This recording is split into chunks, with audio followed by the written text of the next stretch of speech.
उत्पत्तिको पुस्तक 5 अध्यायमा हेर्यो भने के को बारेमा हामीले पाउँछौँ? आदमदेखि लिएर नोआसम्मको वंशावली कति पुस्ता छ? हजुर 10 पुस्ता रहेछ। आदमदेखि लिएर नोआसम्म हेर्दा 10 पुस्ता। अब यो नामको अर्थ चाहिँ के हुँदो रहेछ? सुरुमा के छ? आदम। आदमको अर्थ के हुन्छ होला? नाम दिनु अरे मानिस। यानी कि आदमको अर्थ के रहेछ? मानिस। मानिस। आदमले कसलाई जन्माए? हजुर सेतलाई जन्माए। सेत उत्पत्ति 4 अध्यायको 25 पद पढ्नुहोस्। हाबिलको सट्टामा कसलाई दिनुभएको रहेछ? सेतलाई दिनुभएको रहेछ। सेतको अर्थ के रहेछ? सट्टामा है। सामान्य को छ? एनोस। एनोसको अर्थ भनेको दुःख पाउने। हामीले हेर्यो भने एनोसको समयदेखि नै परमप्रभु परमेश्वरको आराधना गर्न सुरु गरेका छन्। तर एनोसको अर्थ भनेको दुःख पाउने। जब मानिसहरूले यति धेरै दुःख पायो, दुःख पाइसकेपछि हामी दुःख पाउने जाति भएको हुनाले चाहिँ हामी भन्दा माथि अथवा हाम्रो सृष्टिकर्ताको चाहिँ हामीले आराधना गर्नुपर्छ भनेर त्यसपछि एनोसको समयदेखि चाहिँ अनि उनीहरूले परमेश्वरको आराधना गर्न सुरु गरेको कुरा हामी पाउँदछौँ। एनोसको अर्थ दुःख पाउने। त्यसपछि एनोसले कसलाई जन्माए? केनानलाई जन्माए। केनानको अर्थ भनेको अधर्म।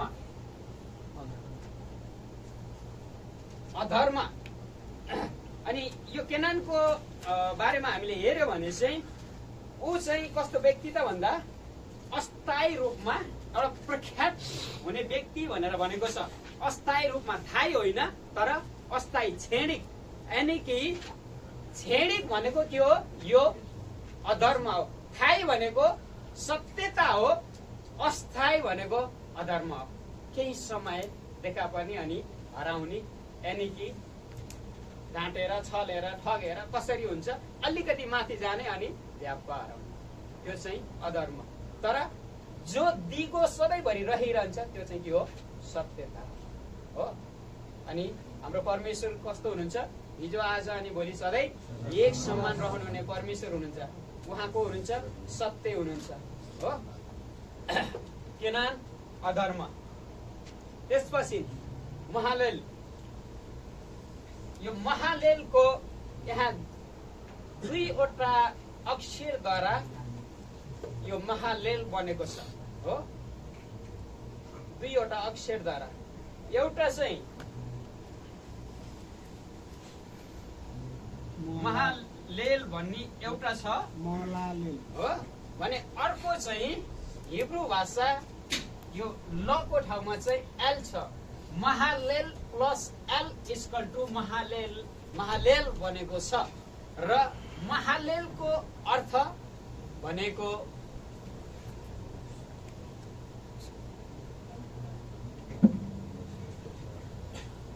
परमेश्वरको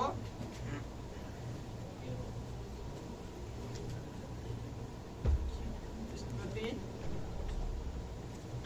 प्रशंसा अथवा धन्यवाद। धन्यवाद छिटो भन्दाखेरि है। महालेलको अर्थ स्तुति प्रशंसा धन्यवाद हुन्छ भने एलको अर्थ चाहिँ परमेश्वर भन्ने हुन्छ हो। एल परमेश्वर, एल सदाई परमेश्वर, एल रही। सुन्नु भएको छ नि होइन? हिब्रू भाषा एलको अर्थ परमेश्वर हुन्छ भने गरेर 2वटा शब्दद्वारा बनेको छ र जसको अर्थ चाहिँ महालेलको अर्थ चाहिँ स्तुति प्रशंसा धन्यवाद हुन्छ भने एलको अर्थ परमेश्वर हुन्छ। एकसाथ अनि महालेल हेर्दै गर्दाखेरि परमेश्वरको स्तुति प्रशंसा धन्यवाद हुन पुग्दछ भने त्यसपछि अर्को छ एरेद। एरेदको अर्थ के होला?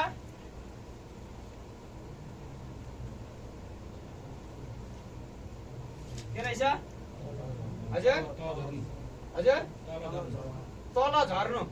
हामीले महालेलको समय हामीले अध्ययन गर्यो भने महालेलको समय पछि मात्रै पृथ्वीमा परमेश्वरका छोराहरू आउने जाने झर्ने गरेको थियो भनेर चाहिँ भन्दछ। तर हामी ती सबैतिर नगइकन हेरेदको अर्थ भनेको तल झर्नु है। त्यसपछि हनोकको अर्थ के हो हजुर? हनोकको अर्थ यो त सबैलाई थाहा भएको होला कि लजाउनु भयो? हनोक कस्तो व्यक्ति थिए? परमेश्वर साथसाथै हिँड्ने व्यक्ति थिए। उनी के भए? त्यसैले चाहिँ हनोकको अर्थ के हुँदो रहेछ?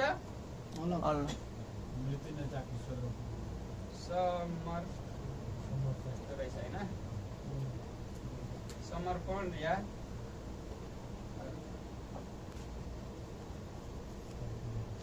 या अर्पण। हनोकको अर्थ समर्पण या अर्पण। त्यसपछि मतुसेला लेख्नु भयो। मतुसेला यो पनि दुईवटा अक्षरद्वारा बनेको छ। मतु प्लस सेलाह, मतुसेलाह बनेको छ। मतुको अर्थ अलगै छ र सेलाहको अर्थ अलगै छ। मतुको अर्थ उसको मृत्यु भन्ने हुँदछ। मतुको अर्थ उसको मृत्यु र सेलाहको अर्थ ल्याउनेछ अथवा आउनेछ। र यसलाई हामीले एकसाथ हेर्दाखेरि मतुसेलाको अर्थ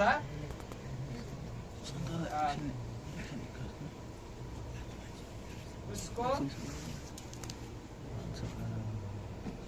मृत्युले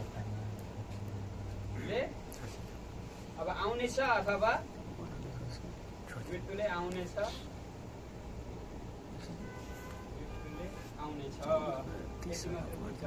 आउनेछ अथवा पाउनेछ होइन, आउनेछ अथवा पाउनेछ भन्ने हुँदछ है। उसको मृत्युले आउनेछ अथवा उसको के लेख्नुभयो? मृत्युले। हजुर हजुर हजुर। त्यसपछि लेमेक है। लेमेकको अर्थ मृत्युले आउँदछ भाइ। मोटो हो के? निराश उसको मृत्युले के लेख्छ? आउँदछ। मृत्युले आउनेछ अथवा ल्याउनेछ अथवा पाउनेछ। मतुसेलाको अर्थ उसको मृत्युले आउनेछ अथवा पाउनेछ अथवा ल्याउनेछ भनेर अर्थ दिँदछ। लेमेकको अर्थ निराश अथवा दुःख। नुहाको अर्थ के हो?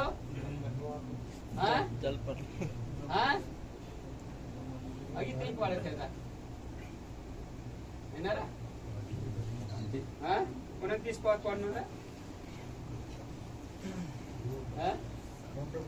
नोह जन्मेपछि लेमेक 529 यहाँले यसो भनेर दुर्घटनामा नोह राखे परमप्रभुले श्राप दिनुभएको भूमिको हाम्रो श्राप र परिश्रममा यसले हामीलाई शान्ति दिनेछ। सुन्नुहोस् है त, मेलेकले नोहको नाम चाहिँ के भनेर राखेका रहेछन्? यसले हामीले गरेको परिश्रमको के भनेको छ? श्राप। यानि कि मेहनत र परिश्रम गर्दा गर्दै पनि के आएको थियो उनीहरूको जीवनमा? श्राप आएको थियो। त्यही भएर उनीहरू निराश भएका थिए, दुखी भएका थिए, दुःख पाइरहेका व्यक्तिहरू थिए। अब चाहिँ यहाँबाट हामीलाई यसले के दिनेछ अरे? शान्ति दिनेछ। नोहको अर्थ के रहेछ? शान्ति।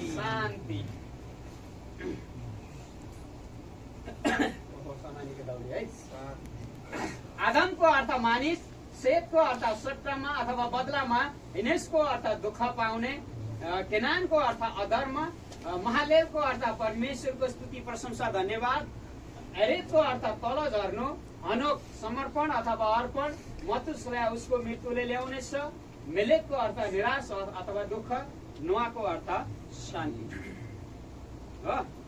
नोहको अर्थ शान्ति। अब के भनेको थिए? बाइबल परमेश्वरको वचन हो। त्यहाँ हाम्रो लागि, मण्डलीको लागि ख्रीष्ट येशूको के छ?